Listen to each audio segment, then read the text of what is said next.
And we are live again from the kitchen table in Shelby Township, Michigan. I'm Brandon Ponke. He's Ben Mavitt. It's been so long, guys. Oh, my God. And we got 5 whole minutes. Tony and Gotti with us. What's up, brothers? Tuesdays with Tony. 2 for Tuesdays with Tony. Hell yeah. I like it. Words. All right, so we're going to talk a little bit about the super fight with McGregor and Floyd. Oh, look how excited. Look at this. All right, let me jump right in here, boys. Surprise. So, there's been a lot of talk about the Conor vs. Floyd fight. Been a lot of media involving it already. We've had Dana White saying that it's not going to happen, that, you know, he has more chance of backing up Tom Brady at the Super Bowl than this fight actually happening. And now he has officially gone back on his own words, saying that there's too much money and there's too many egos involved, and this fight will happen. I saw a boxing promoter, I forget his name, but he said the UFC was trying to get 50% of Bob Conor's Arum purse. said it. Yeah. Bob Arum, yeah, he was saying that UFC wants 50% of the purse, Fuck no. Which I highly doubt, but Yeah. we'll have to see when it gets made. But on that note, Floyd came out and said, let's fight in June, and we know that's not happening because Conor has a kid coming in May, and I think that's too close for his first child being born and on his timeline. And Conor already said that it's not going to happen in June. So the word on the street right now is that it's happening in September. Is it happening in Moscow, Russia? Is it happening in Las Vegas? We're not sure. Yeah, I But really hope it's the not word on the street is Russia. September is the fight. And I'm crazy excited about this fight because is literally just writing Conor off right now. The whole boxing community thinks it's a joke. They think that Conor has 0% chance. We got Max Kellerman on ESPN saying Conor has 0% chance, which I think is just an ignorant statement because I think everybody has a chance. So you can't just say someone has 0% chance. Especially when you hit as hard as McGregor does. No doubt. And so, with that being said, we got Conor vs. Floyd, a super fight, $1 billion fight on its way to happen. And I just think that we're going to have, you know, it's going to be more entertainment than we've ever seen in boxing. I think Conor's reviving boxing. I think Conor going into the boxing world, they should be thanking him or tanking him at this point because he's going to revive a dead sport. And to my surprise, the MMA community has jumped behind the fight and saying now that it's a good thing that it's happening, but everyone's writing Conor off. They're all saying that Floyd's going to win this fight. And me being a big McGregor fan, but also realizing the magic behind the man and following his whole career and seeing what he has done, which is no shy of amazement of, you know, being the first guy to have two belts in the UFC, talk all the shit he's talked, and then go walk the walk. In my opinion, the guy not only has a powerful left hand, but there's some type of magic behind him. He does something that other people are not on that level of. And whatever it is, he has the package where he delivers on big stages and he knocks dudes dead. And recently, there was an interview after they had Michael Conlan, which is Ireland's Olympic boxer. He had his debut. Conor walked him out. Conor, right after the fight, ran up to all the boxing reporters and said, right to their face, I'm going to stop Floyd. I'm going to shock the whole world. I'm going to make you all eat your words, and the world's going to eat their words. And from my experience with Conor, when he says things like that, people usually eat their words. Yeah. So there's no doubt in my mind, and there's no way I'm going to doubt Conor McGregor of taking Floyd out. And I know it's a bold statement because they're going into the boxing ring true to ropes, but I think Conor finishes him in less than 5 rounds. And again, the boxing rules, if we want to go into the talks of specifics, it's a little bit different than UFC. In UFC, you have 5-minute rounds. In boxing, you have 3-minute rounds. And in UFC, you can get fucking kicked in the stomach, taken down, kicked in the shins. There's anything that can happen in the UFC that requires much more of a cardiovascular system.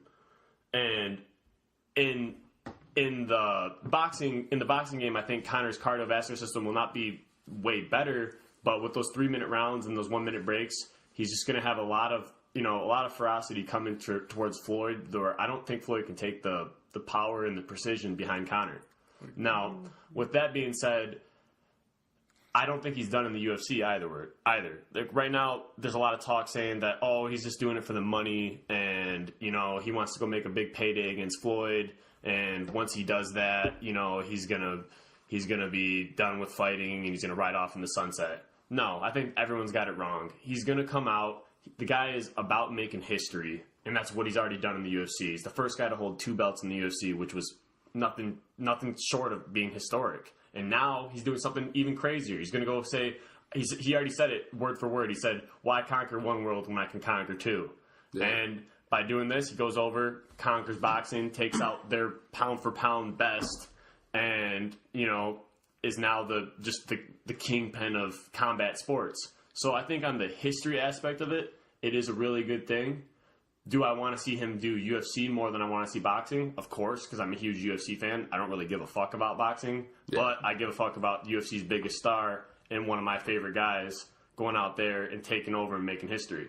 Conor's such an enigma in the world of mixed martial arts. He's really, honestly, he's kind of revived the UFC too, especially like when GSP is your biggest draw with how like kind of humble and honestly boring that he is. And Conor comes in and just kind of takes over. Well, yeah, it's been really hard. It's been really hard to doubt him. Since Conor's here, UFC's been on ESPN now. Yeah. You have Conor's crazy shenanigans that are happening at these pre-press conferences where he's coming out in a Gucci mink jumping across the stage. It's on ESPN now. The guy. People can hate on him. They can say this and that about him, but the guy has grown the UFC. He's grown the pay for everybody in the UFC, and he's just grown combat sports in general. Yeah. Everybody should thank him. How he approaches this fight is going to be really interesting. Mostly because of his power. That's the biggest factor that I see. Floyd is worried about the fact that 4-ounce gloves are a lot different than giant boxing gloves. So. Well, the thing with this is when we get the logistics figured out, if they fight at 147 pounds, which is what Floyd likes to fight at, they'll use 8-ounce gloves. Mm-hmm. That's only 4 more ounces, guys, than the 4-ounce gloves they're using right now. It's not like they're coming in there with fucking huge pillows. 8 ounces should... I'm not saying 100% sure, but 8 ounces should...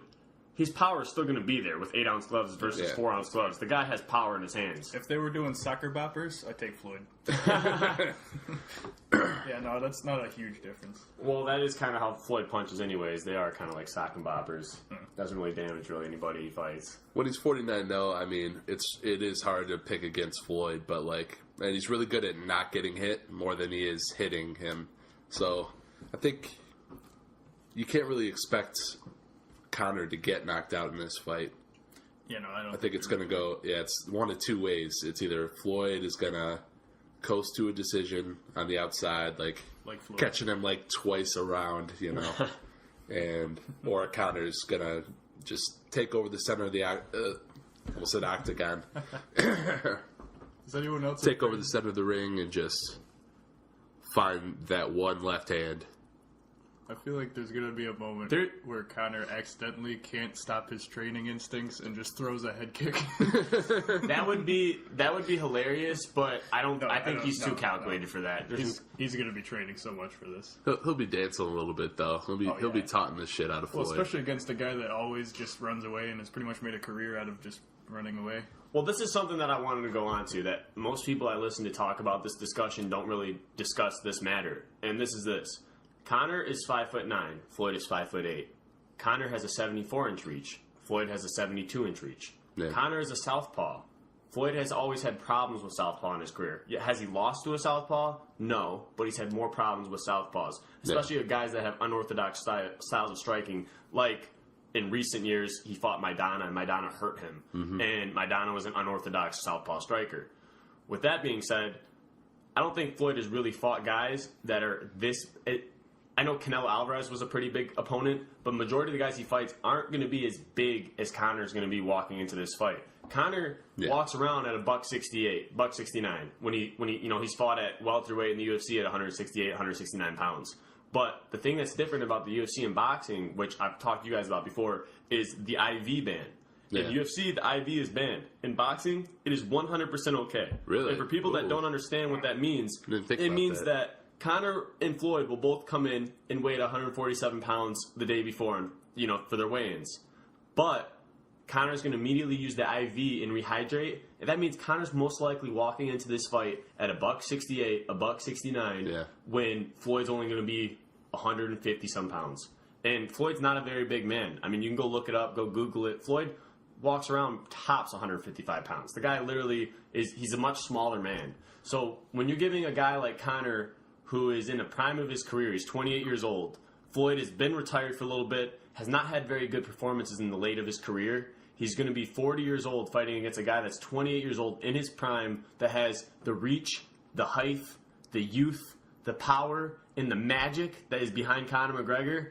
I just can't go against Conor. How can you doubt a guy that has come in and done and delivered on such high stakes? Like, he's delivered on high stakes so many times in his career. And just recently, when Conor beat Eddie Alvarez, he walked into MSG, which was the biggest gate sold, like a huge crowd. The guy walked in like he was at home. Like, there's something special about this guy, which I'm not trying to sound right here like, you know, people would say, like, oh, you're dick riding Conor or this and that. No, it's fucking true. Go look at how the guy enters the ring and look at all the shenanigans that builds up to the fight, and then just watch how when he actually comes to perform, he delivers on like a magical platform, dude. He comes in calm as it can be, and his precision is just on another level. We were watching the McGregor-Brandao fight, which I think it was like his second or third fight in the UFC, and they were talking about how, like, Conor just thrives under pressure.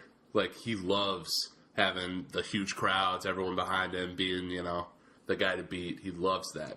And he feels on doubt. Yeah, and when you feel someone doubting him, he's always ready to go make a statement. This is like the only fight that could have more of the entire world, like, paying attention and doubting him than any other thing he's done even so far. Yeah. Even UFC. There's a lot of people that don't know anything about the UFC. Like, mixed martial arts, like, over every sport, like, this is going to be the biggest card of all time, for sure. And I was actually watching this interview from Conor when he was in Manchester. It was actually a pay-per-view interview of Conor, and he's sitting there talking about this fight happening. And what he basically said is, throughout his whole career, he's thrived on the doubt, and he said it fuels his fire to go training, and it motivates him when people doubt him. Yeah. And he was explaining that he understands the level of doubt and the level of just everybody in the boxing world, in the MMA community, thinking that he has no chance to come take out Floyd. And he has one of his, you know, clever, funny responses to it where he's just like, listen, my fist is bigger than his head. And he talked about the same way he talked about towards Eddie Alvarez, and people wrote him off about that. And then we seen the in octagon post fight interview where he's saying, literally, if you put a guy in here that is my size, I'm gonna rip his whole head off, and I'll tell him every time they're just not on my level. And I think it's true. He's sold me, and he's delivered enough times where I believe in him to this point where I think people are in for a shock, like he said. I think he's literally going to walk in there and throw on a magical performance and make Floyd look like a chump. Going to knock him out and take the victory, and it's good for all of the MMA community. It's better for the MMA community than it is the boxing community. Because if you look at it this way, not only is he a smart fighter, and he's also a smart businessman. He has less to lose in this fight than Floyd does. By coming in here and fighting Floyd, if he was to lose, which I don't think is going to happen, if he was to lose, he's an MMA guy that took the risk, that came over to boxing and lost to the best boxer ever. Because Floyd would never But he still made MMA. a huge payday. And Floyd does not have the balls to come walk into his world. But if he wins, he brings his legendary status up to a whole nother level. He is literally, it's not even an argument. He is probably the best man ever to be in combat sports. He's just done something in the UFC that's magical, taking 2 belts, and now he's coming into the boxing world and taking out their best boxer of their generation. So, on that note, I really respect the drive from him and that level of where he wants to feed the fans historic events. And to me, it's like, how can you not be a fan of that, or how can you not respect somebody that's out here chasing history? He's not just chasing fights. He's not just chasing money, which a lot of people think that's what he's about. He's chasing history. And from years to come, people are going to look back on the Conor McGregor, regime and say, man, that guy was serious. He was motivated. He was hungry to give us and feed us what we want to see. Yeah. So with all that being said, of course, I think Conor's going to beat Floyd, and I think he's going to do it in an insane fashion. And I really don't give a fuck what any of these boxing people say or all these critics say and this and that. I don't think you should doubt a guy that is as motivated and as hungry as this guy and has delivered has literally delivered time and time again for us. Yeah. So I do not doubt him one bit. But I wanted to jump back to the UFC talk a little bit involving Conor. The thing is that the UFC, where UFC didn't fuck up, but Khabib and Tony Ferguson fucked up, was right now Conor has the 155 belt, and the go-to contenders to fight him next was Tony Ferguson versus Khabib. And Khabib didn't make weight when they were supposed to fight, and that really fucked them up because Khabib was talking all this shit, saying Conor's a chicken, let me have him, I'm going to fight Conor, this and that, and Dana White and the UFC basically said, okay, let's get it set up. You and Tony Ferguson, number 1, number 2 contenders, are going to fight each other, and the winner... Let's defend him, though. When he said no to that fight, it was because it was a significant pay cut. Like, that's true. Way less money for him. They didn't want to pay him. Well, that was the whole reason. If we go into it even more, though, Tony didn't even get paid he didn't even get paid his show money. I've gone and listened to some stuff and talking about it. He would have actually... Just one second. Well, yeah, I mean... So one second. So Khabib... Sure. Basically, going back to it, Khabib and Tony were supposed to fight each other. Number 1, number 2 contender. Khabib doesn't make weight, which is super unprofessional at this level, especially with the amount of promotion they put behind it. It is just, like... It's disgusting, dude. It's unacceptable. You do not do that to your fans. He has 1.9 million followers on his social media pages alone. He's a huge name in Russia and that whole area of the world. And for him not to make weight, I can understand if you have an injury, but you didn't make weight. That is literally so unprofessional that it's just unacceptable on Khabib's part. Yeah. So I think that automatically gives Tony the number 1 contender spot. But with that being said, what Tony should have done, which regardless of the pay cut or anything, he should have been Conor-esque, and he should have just walked in there and took whatever fight he wanted to take and proved that he is the number 1 contender, because now he's giving leverage back to the UFC and to Conor, where they can say, you know what, dude, Khabib fell out. You didn't fight though, so we can still. You're not the interim 155 champion, and you're not the legitimate number 1 contender 100% right now. So I can't argue that Conor has all the leverage right now, but you can't blame Tony. Like, it was literally that a day before, right, to go and fight a completely different fighter. That is on a human level. On a human level, I agree. But on the ruthlessness in the combat sports industry, I disagree, because I think that to be that next level guy, you got to be kind of one of those guys that's crazy and is like, dude, I'm just here to fight, and regardless of him not making weight, I'm fighting tomorrow. But also, I'm here to. All these fans flew in to watch me fight. I mean, how many people on that card? I was more excited about Tony Ferguson, Khabib, than I was about Woodley and Thompson. And if I was to have if us 3 would have flown out there to go watch that fight, and Khabib fell out, and then now Tony's not fighting anybody either, and I don't even get to see either of them fight, I would have been really disappointed. So on that level, for the fans and for his own kind of like badass persona, I really think it would have been a smarter move. Fuck the money, fuck everything, just to set himself up, because look at it this way, even if he took a pay cut on that fight, he goes in there and they offered him Michael Johnson. He goes in there and he takes out Michael Johnson. Now he is the solidified number 1 contender, and who's his next fight? Conor McGregor. He's going to make more money on that fight than he would his whole career of fighting. But also, like, when Conor's like, he'll fight anybody, like when they brought in Nate Diaz for Dos Anjos, he did have a couple weeks before that.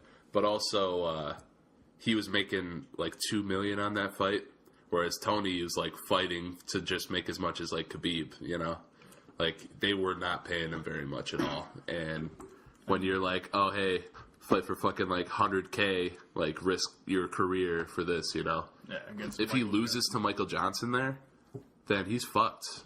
Even with that like 9-fight win streak he already had, he's at square one. I agree totally with you. But how much more badass would it have been if he took him out and just walked in there, dark choked him, and then not everybody's Conor too. Yeah, and I mean, you gotta, if you're at that level, it's not worth the risk to try and fall out of that level while you're just trying to, for $100,000, don't give up, but have a chance of giving up that spot that you're in just because somebody fell out a day before. Yeah, and then I see what you're pretty saying, tough. But I gotta kind of defend Tony on that one. Ferguson, not Ngannou. What do you think happens now? See, that's why talking about this, I think what happens now is Conor's going to go beat up Floyd, and then he's going to come back and he wants to get that trilogy fight in with Nate. And I think that Nate fight is now more likely going to happen before a Tony or a Khabib fight because of how that situation played out versus what would have happened if they would have fought or if Tony would have fought. But also, I think there's a lot more time for, because the Conor Floyd fight might not is probably going to happen in September. You know, you got 5 months until then.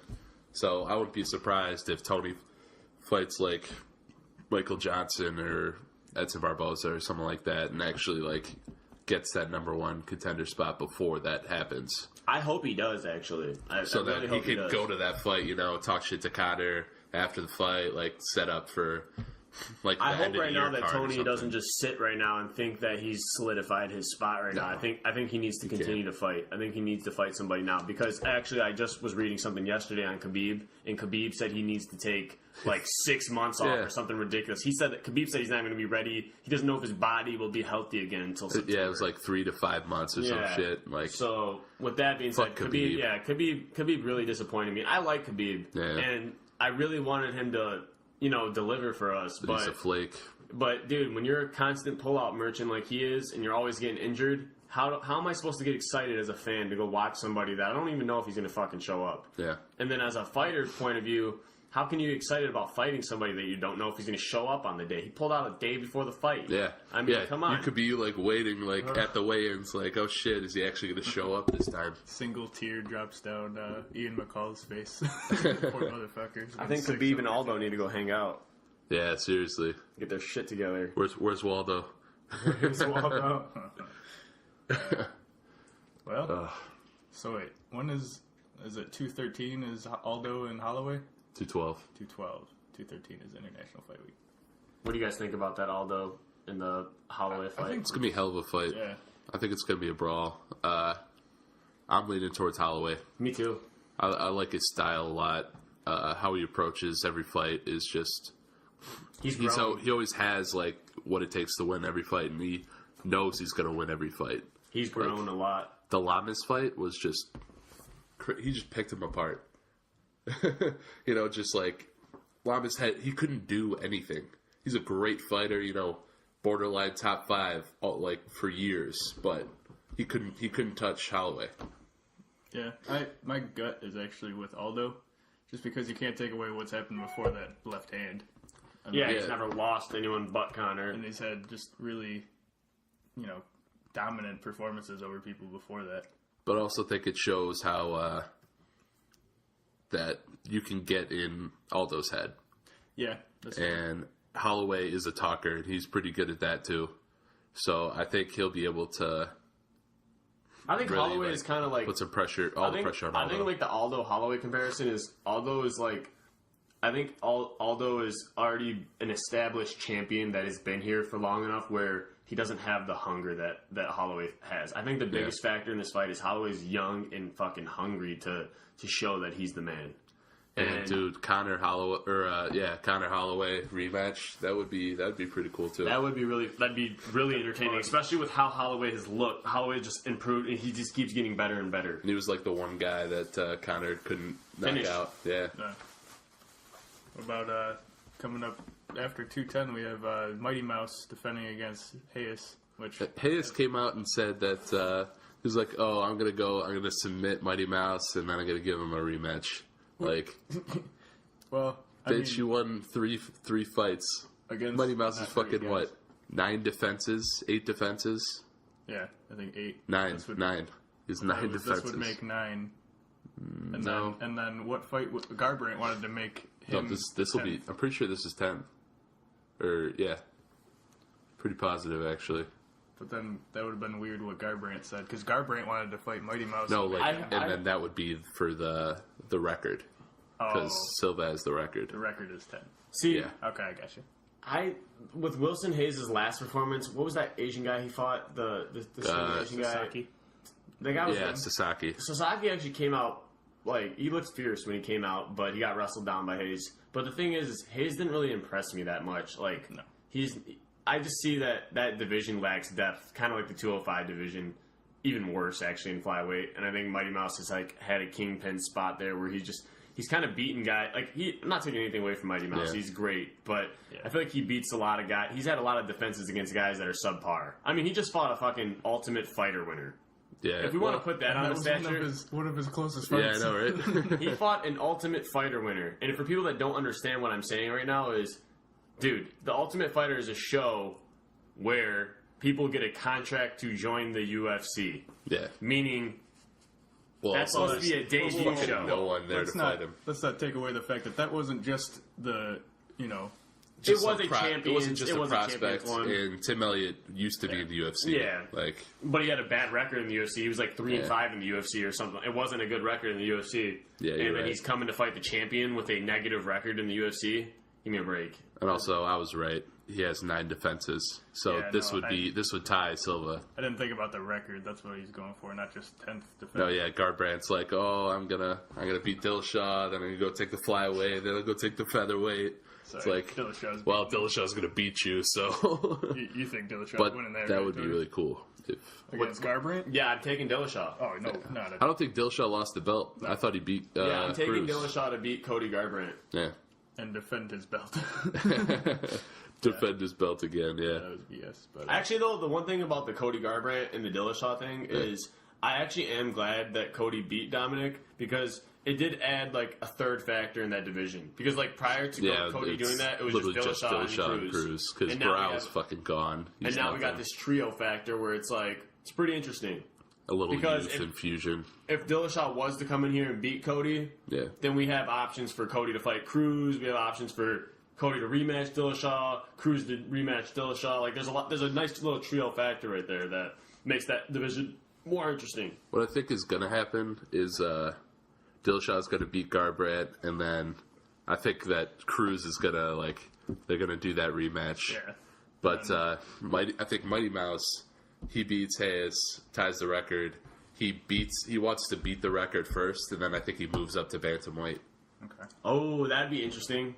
Except he did lose to Cruz when he came up to bantamweight. But that was also long time ago, 4 years ago, whatever. Yeah, 5 years ago. Yeah, it was right after that was the the first first days. Okay. Yeah. Oh yeah. It was the first. I think that was for the bantamweight title, the first bantamweight title. Inaugural. Yeah. Yeah, in the UFC.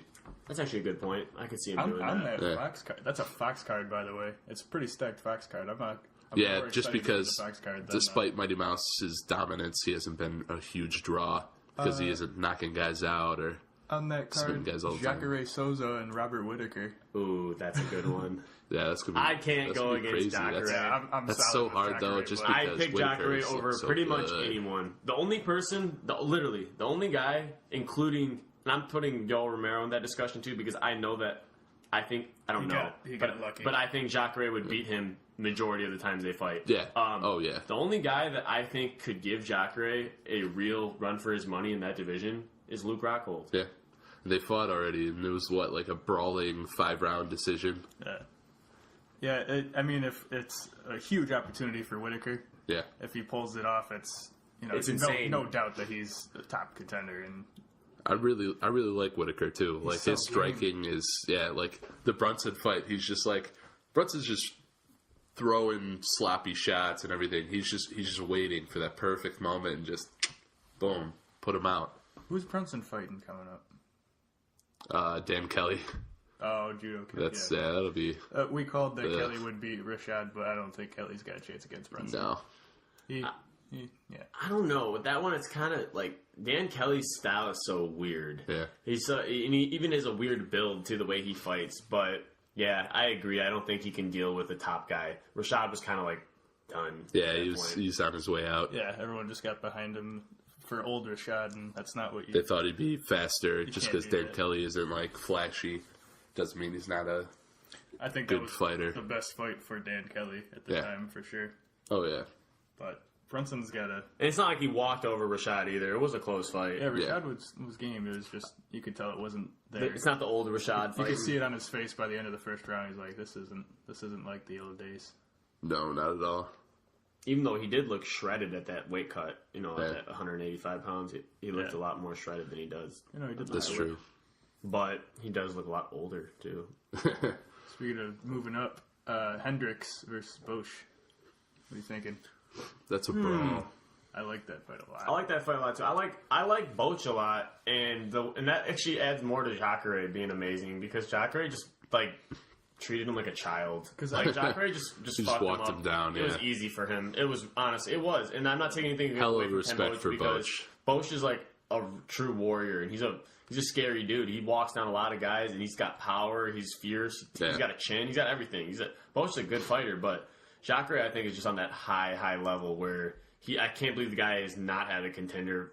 I can't believe Jacare has not been the champion yet. The Romero back That's fist. fucked. It's weird. That lucky Romero back fist is all that ruined it for him. Souza was winning 2 rounds. Yeah. And then he caught it with like 2 minutes left, maybe. In the second, And then a couple judges swung that way. But yeah, I think Jacare's. I'm pretty sure he's the best fighter in this division. So far, Luke Rockhold. I think those two. I think. No, I don't know. I think Souza beats him. Yeah. I don't think the thing is, I really is want like to see it though. I would really like to see it because I think Rockhold, like skill wise, I think him and Jacare are both they're both up here, and then everybody else is down here. Only thing is, Rockhold has every tool to run the division, but I don't think he's smart enough to stay there.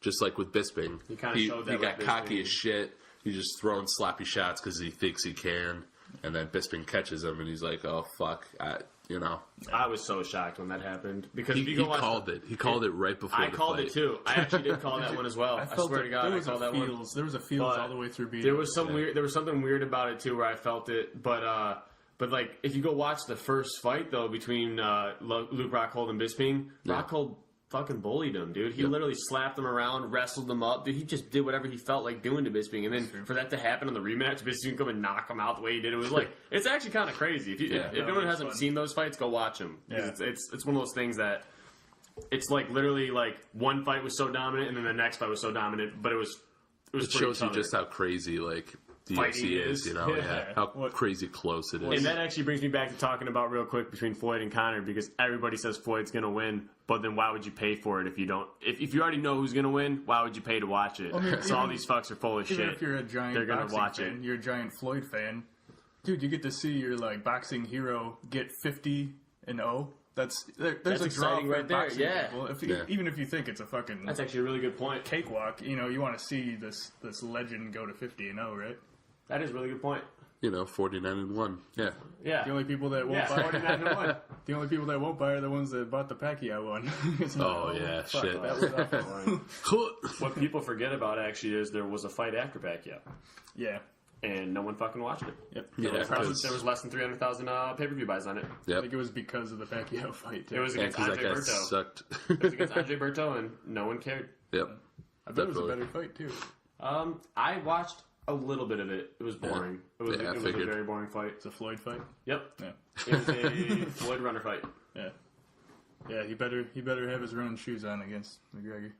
Better have a bike. McGregor just hits him with a bike. Let's see, what other... So jumping off the rope, spinning back fist for the win. That's true. Spinning back fists are legal, right? As long as it's the fist, right? Are they legal? I don't know.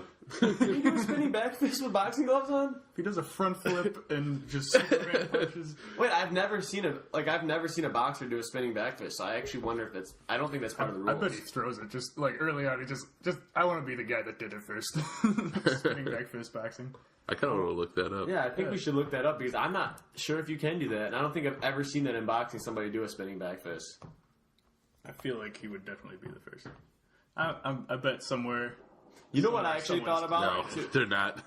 You know what I thought not about? legal? Striking with the back of the hand is illegal.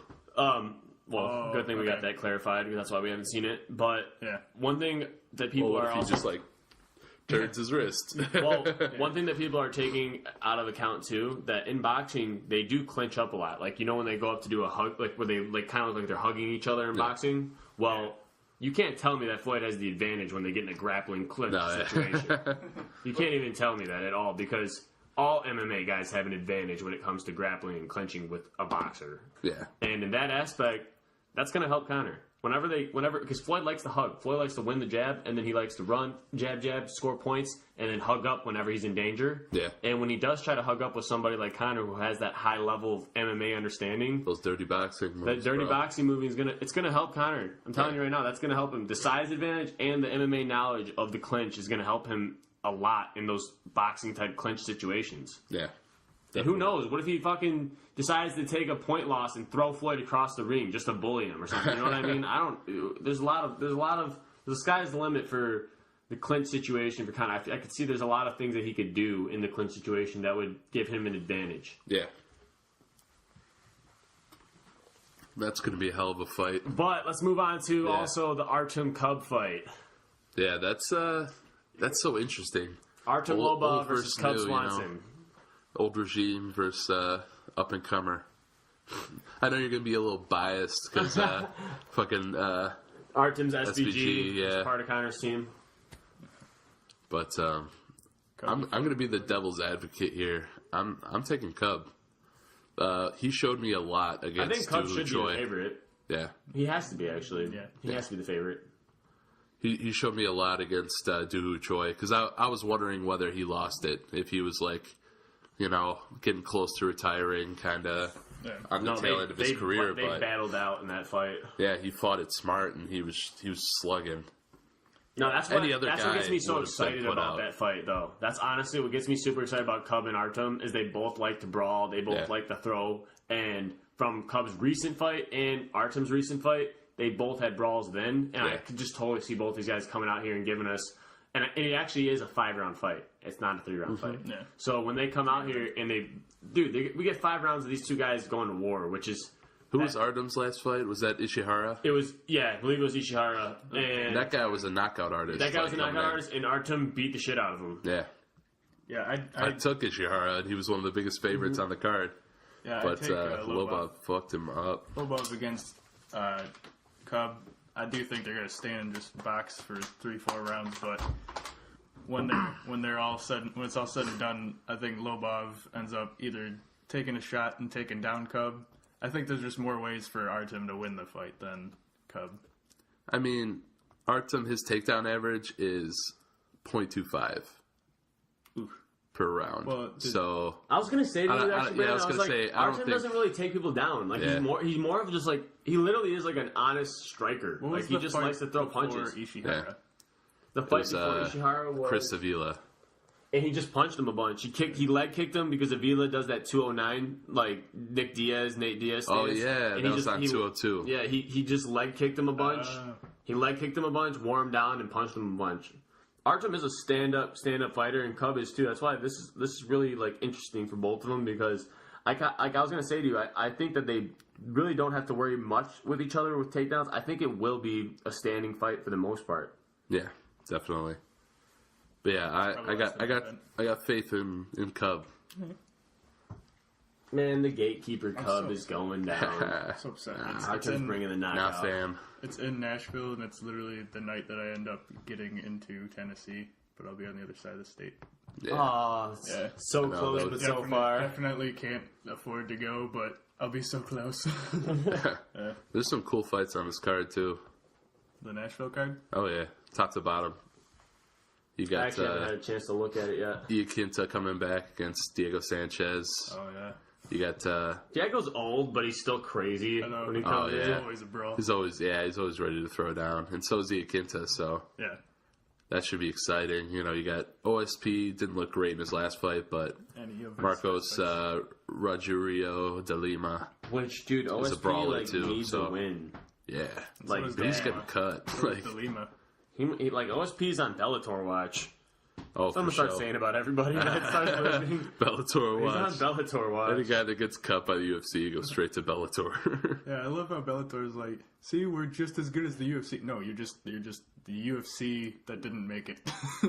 You're the shit of the UFC, and they're retired of the UFC. You shouldn't be promoting your promotion by just announcing every UFC fighter that you have. Yeah, I know, No, right? Former UFC fighter. Bellator, a.k.a. UFC Rejects, coming Friday Night Live. They're basically Coming Saturday on Spike. yeah. We're gonna mean. do a pay-per-view. Sure, yeah. We're mean. There is some fighters that come out of Bellator. I think the youth fighters that go into Bellator, it's acceptable. Like, there's a lot of guys. No, yeah, there's a lot of guys that are prospects that come from Bellator. If you and sign they're there really good. first, just like Right. But when not you go to from jump right to the UFC deep to end. Bellator, it's pretty true behind what we're saying. Not trying to be politically incorrect, but it is kind normally of like guys being a that UFC fucking reject. lose, unless like it's like a Lorenz Larkin where it was you a chase weird the money. Yeah. Bellator's willing to pay. Well, same with what's his name, Bader. Bader, yeah. Bader was doing fine in the UFC, and he just wanted to make more money at Bellator. Yep. And he's fighting King Mo next, which I think Bader will belt. easily win it. Oh yeah. Okay, but Bader, he's coming off a He'd crazy, won 2 straight. Yeah, crazy head kick knockout of Latifi, but then he got to the point where he's at the top again and he remembered Rumble. He was Yeah, he's like, "All right, oh well, shit, wait. I'm Should I go gonna make money? Bellator. Yeah. I'm chasing the money, guys. I'd like to keep my brain cells. I want to be able to have sponsors on my shorts. Yeah, that's it. You know what's a good fight on that night too is Jake Ellenberger and Mike Perry. Yeah, that should be a brawl. They're gonna fight. Mike Perry likes to just swing it out. Hell yeah, he likes to throw down. I think he's coming off his first loss. Platinum Perry. Yeah. Didn't he just lose to the guy that Gunner beat? Yeah, Juban. He lost to Juban. It was a good fight too. Oh yeah. And then you got Ellenberger's fucking coming Sam Alvey's left-handed cannon.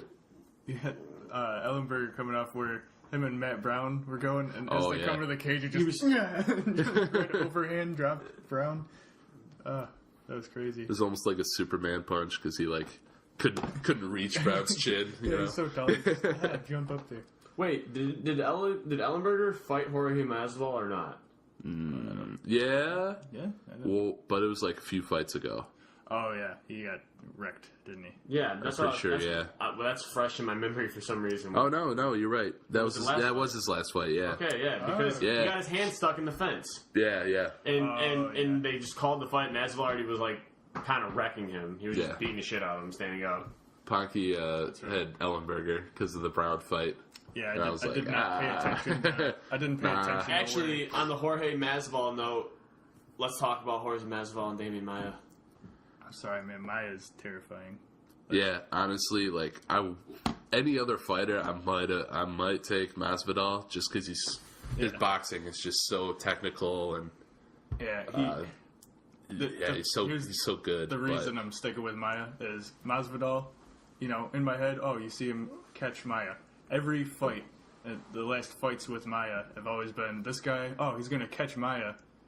No one even gets close to catching Maya. He actually strikes with him and then creates a perfect opportunity. And Actually, that win against Carlos Condit was kind of disgusting because Carlos Condit is such a good fighter, and Maya just he just manhandled him. He didn't even get punched. He just brought him to the ground and choked him. Yeah. Like But- real quick. Yeah. But Whoa. Jorge Masvidal, he just beat Cerrone. Yeah. I mean, that's a big Yeah, deal. who just came off a 3-round, almost knocked out a couple times. War And we with love that Donald. round. I mean, that was sad. It was sad. It's always sad to see the Cowboy lose. He fights every week. I love watching Cowboy. Fucking going through. We concussions almost so fucking much. met him, and then it started storming, and he left. Yeah. We were fucking like the 4th people in line, and then it just became A giant metal shit thing show. almost flew over and hit everybody. yeah. It was bad. So do you think that Cowboy win, like, do you think that win that Jorge just had against Cowboy, do you think that is a very solid win? Or how do we rank Cowboy in the 170 division? I just don't want. You can't take away the fact that he was just in a crazy brawl at 206. Yeah, it's tough because it's not like a legitimate like perfect win for Masvidal just because like Cowboy was coming off getting rocked and he probably should have taken more time to recover. But honestly, I didn't think Cowboy was gonna get the belt. He's a great fighter. I love him, but I just don't think he can crack that top 5, Doesn't quite the top have 3. all of it. Everything he needs. I don't see him got beating the title shot. I don't see him beating Wonder Boy. I don't see him beating Lawler. I don't see him beating Woodley. Which he's fighting Lawler. Yeah, I know. That's Leading into that. and it's long enough away that I'm like, good. Now it's gonna be good Cowboy, like Cowboy at 100%. Whereas like Lawler finally, like after the loss of Woodley, he took a year to recover and get back to where he needs to be to contend. They're both gonna be. Well, such wait, a back good to point. Jorge Masvidal real fast and Damian Maia. Brandon says Damian Maia. Oh yeah. You said Damian Maia? Maya. I'm taking Jorge. There's something with that win against Donald where he just looks impressive. I'm going with him. I think Masvidal's going to catch the little... There's something with catch the Maya, just with like everybody. Except with beating Maya. everybody. Except the thing that's scary about Maya, you're already saying, is Maya. I mean, Maya's... They did some stat on him. He's been hit like less than 10 times in the past 3 fights. Yep. It's something stupid, dude. Like, he literally just doesn't get hit. It wasn't even just the kind of fight. It was like every fight. It seems like whoever Maya's fighting, I'm like, no, they'll catch Maya when he tries to take him down. No. He just sits, he waits, and then it's just like And he strikes. Okay. just when they throw like something and then dink right underneath it. And then once he's on top of you, it's over. He'll Yeah, even, it's done. You he'll can't- set you up can't with a come back couple from that. jabs to make them counter with something and then grab him. It's just he's fucking perfect. Just think about this. Since his last loss to Rory McDonald, he beat Alexander Yakovlev, who we brought up already, Ryan LaFlair, who was undefeated at the time, And- Neil Magny, beat Gunnar Nelson, who's a very accomplished jiu-jitsu guy. Yeah, Matt Brown. He whooped Gunner in the jiu-jitsu Yeah. match. I watched that fight. He It was actually, schooled him. He Took just him to schooled school. He could not. Gunner couldn't get up. Damien was on top of him the whole fight. Matt Brown, and then Carlos Condit. He's got a lot of good wins. It's hard to go against Yeah. Damien Maya, yeah, that's. and he He's deserves just- a title shot yeah. too. They're kind of fucking. But I don't think Cowboy beat him I either. think he deserved the title shot like 3 fights ago. Oh, I'm yeah. so pissed about that. He's just not as entertaining as some of Yeah. these other guys. Well, Yeah. I think Just that's because why it's they're pure trying to really Jiu-jitsu. show how beautiful jiu-jitsu is. That's why those EBIs, the Eddie Bravo Invitationals, those are actually starting to take off on like Fight All the Pass. flow combats too. Yeah, oh yeah, all that stuff. Well, that was a bunch of fun, guys. You gotta get the class stuff. Yeah. I'm going to be late. Well, thank you, Oops. Tony, for Tuesdays with Tony again. Thanks for having me, Wes. And enjoy. And we are live again from the kitchen table in Shelby Township, Michigan. I'm Brandon Ponke. He's Ben Mavit. It's been so long, guys.